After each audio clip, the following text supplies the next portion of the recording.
Very, very happy to be 3-0 headed into our SEC opener. Thought our kids did what they needed to do to win the football game Saturday. There were a lot of things we did well. Some things we can certainly be better at. Offensively, 0 penalties and 0 turnovers. That's a good way to start. And scoring on 5 of your first 6 possessions was really nice to get off to a faster start. Special teams had some good things. Kickoffs and kickoff coverage was really good. Field goal team was solid. Good to see Alex getting more strength, and I think that's getting better each week to help us with the field goal opportunities we may have.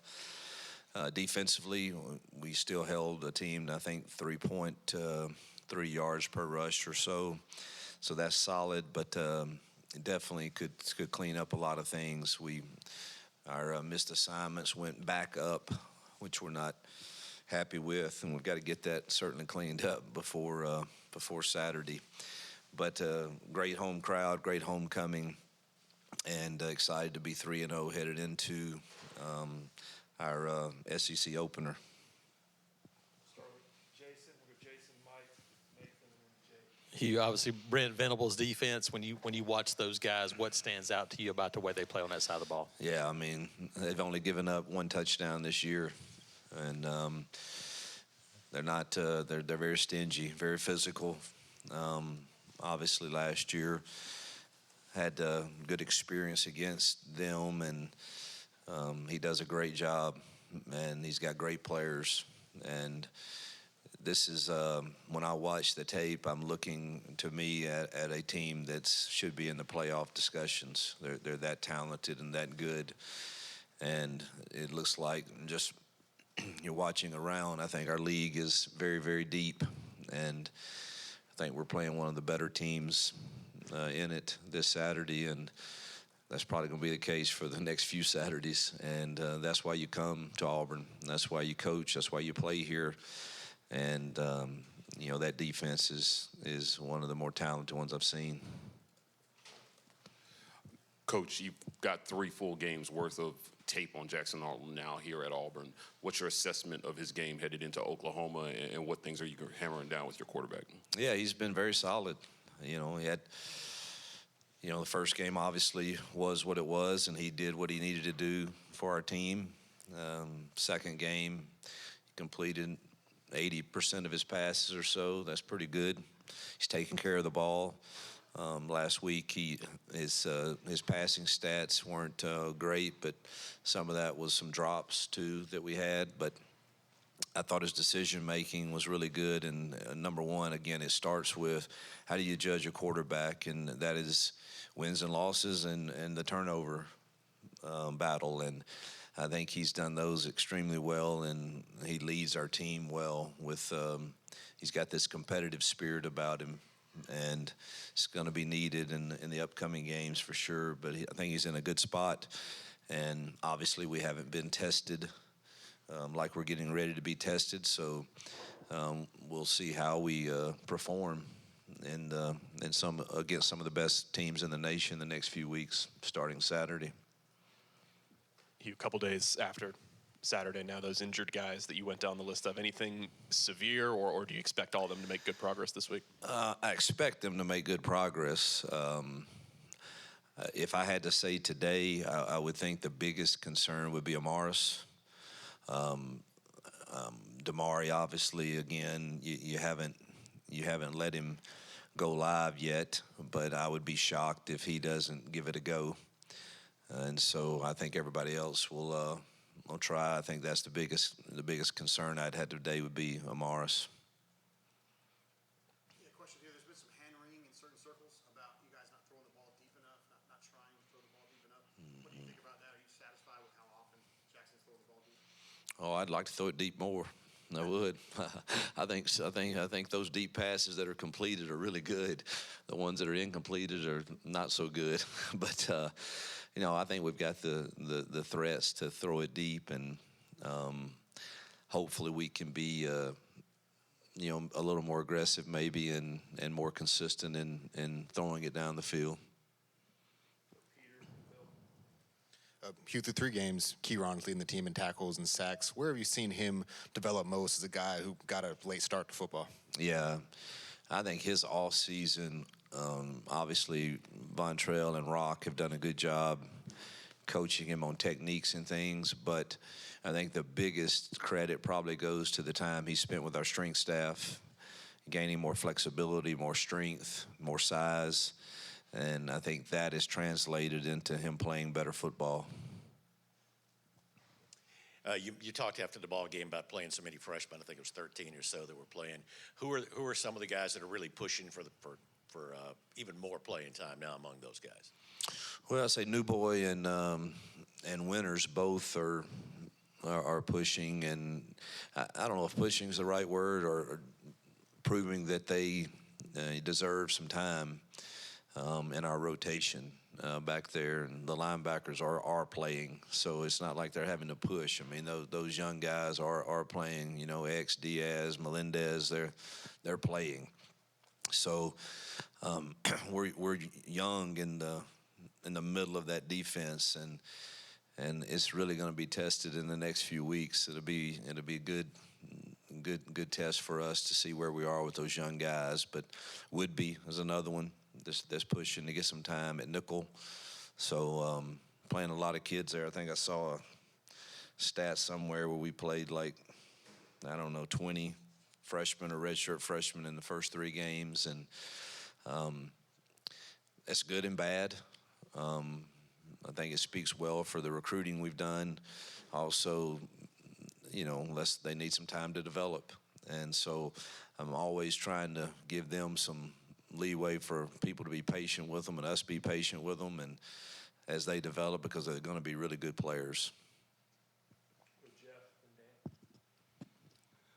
Jackson's return to Oklahoma figures to be a big storyline on the broadcast, not to mention probably a lot of fan attention. In situations like that, when you're coaching guys facing former teams, especially this high profile, how do you approach that? Well, the good thing is I've had personal experience with that. I've had to go back in a place where that I enjoyed coaching and won some games, and had to go back in there and take another team in and play. And that whole week, it was a challenge for me not to think about some of that. I know the same will be true for Jackson, but he's very mature, and he doesn't give any credit to any noise or talk. I mean, he's a pro. We all understand that, people might cheer for him, boo him, whatever it is, but I think he's mentally strong and is more about preparing. And my advice to him is, man, just keep the focus on our team. And that was my advice to myself. It's not about you. It's not about me. It's about our team preparing to go into play. I don't know what they're ranked now, but I think they're a top 10 team. So that's where the focus needs to be, and all the rest will subside at some point, and it will be about what we did on the field. And so that's my advice to him. Same thing I told myself going back into Ole Miss when I was at Liberty. Coach, wanted to ask about Eric Singleton Jr. Just what have you seen through the first couple games of his Auburn career? What does he bring to the table? Very solid contributor. He is what we knew he was. He's good in the pass game, good in the run game, very high football IQ, runs great routes. And so we're thrilled we have him. I think he's produced very nicely, and going to need him to play big in these next few games.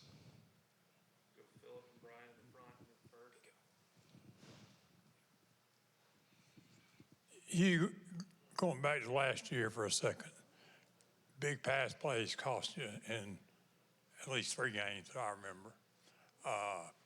And you've given up some this year too.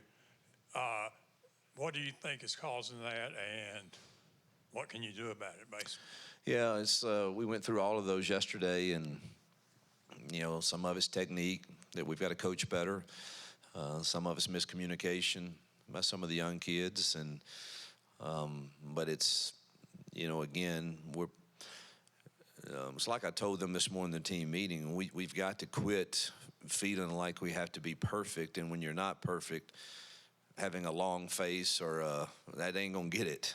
I mean, there's really good football teams and really good coaches that are going to have a good plan, and somebody's going to make plays on you. It's about playing the next play and the next possession and getting the things we did not do properly corrected and being able to do that within the course of a game. And you can't do that if you're still worried about, well, I didn't get this done and I'm down on myself. And some of the young guys kind of look that way at times to me. And so the whole message was, man, you held a team to 15 points and we didn't play our best. We've got a lot of things we can improve on, but the one thing you got to know headed in, if you watch all these games, I mean, heck, there were games that were 40-41, and I'm sure they didn't feel like they played great at times, but yet you've got to make a play at some point to win the game. And so you can't worry about that last possession. You've got to get ready to play the next one, and I think that's the growing that needs to happen right now, so that DJ and his staff can get things corrected for the next drive without you being clouded by, well, I just messed that up. Well, let's get it fixed and don't mess it up again, but you got to let that go and play the next play. You rotated in a bunch of guys, especially on defense, through the first 3 games. Do you think you dialed that back a little bit for SEC play? I don't think so.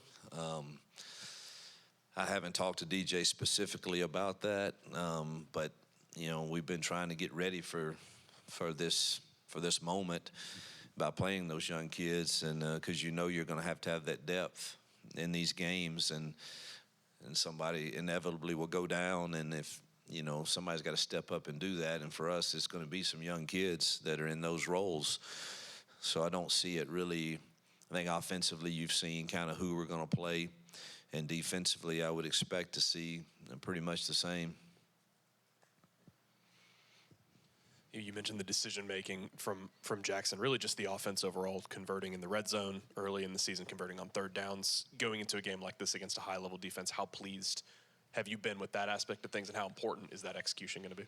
Yeah, that was vital to our offseason and our whole focus was, being good in the critical downs and red zone, and thus far we have been. Again, we haven't faced a defense like we're getting ready to face, and they're going to make a lot of teams not do so well in some of those situations. We've got to find a way to be in manageable downs for sure, or it's not going to be a fun night if you're trying to do that against that defense. So to this point, we have improved, but now it gets, the test gets harder. Hugh, the pass protection on Saturday looked like it was a big step forward from what you guys did against Ball State. Just from your perspective, how clean did that look, and how important is that going to be to, keep that up going on the road to Oklahoma with their defense and that crowd? Yeah, I thought the pocket was clean most of the night, and he had plenty of time to go through his progressions, and thought we strained better.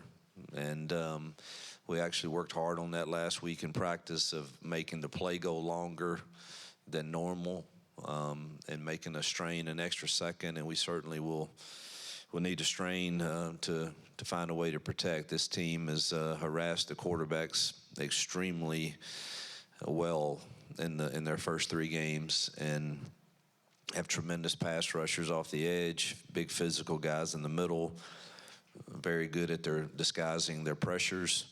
So it's this again will be a bigger test than what we've had, but we certainly, I thought we improved from week 2 to week 3. John Mateer on the other side comes in, obviously familiar OC with him. What do you see out of that side of the ball with that dynamic kind of playmaking quarterback? Yeah, he's very talented. Runner, thrower, competitor. You can tell that team follows him, and he's their go-to guy in critical downs for whatever they need, and he's got the ability to do it, and he has really good skill around him. Those receivers and tight end are very talented with a really good O-line, and solid running backs also. again, you watch the tape, you think this team is one of the special ones, and he's a large reason. Coach, you mentioned earlier Amaris could be a question going into Oklahoma. What would be the plan without him? Who could be in line for more playing time? Well, we've been rotating guys that are good. Probably Jared Smith would be the first one that would pop off my head as a guy. You know, we're going to play Chris, and we're going to play Keyron, we're going to play Keldrick, and probably Jared would be the next guy up. We can move Z out if we need to, but probably Jared Smith. Coach, can you talk about the chess match of having a starting quarterback who was the starting quarterback at Oklahoma last year, and what kind of things do you lean on Jackson to maybe give you guys an edge, some intel? Like, how much can you trust to lean on? Yeah, we haven't really talked about that. We've talked about the stadium atmosphere and things of that nature, because I've never been there, and I assume that it's going to be like an SEC stadium, and he confirmed that. And how tight the benches are, he says. I don't know a lot about that, but apparently it's really, really tight. But as far as schematics, we're going with what our breakdowns say, and you know what we see on tape from this year, and get a game plan that we hope gives him a chance to have success. But really haven't talked about anything else other than that.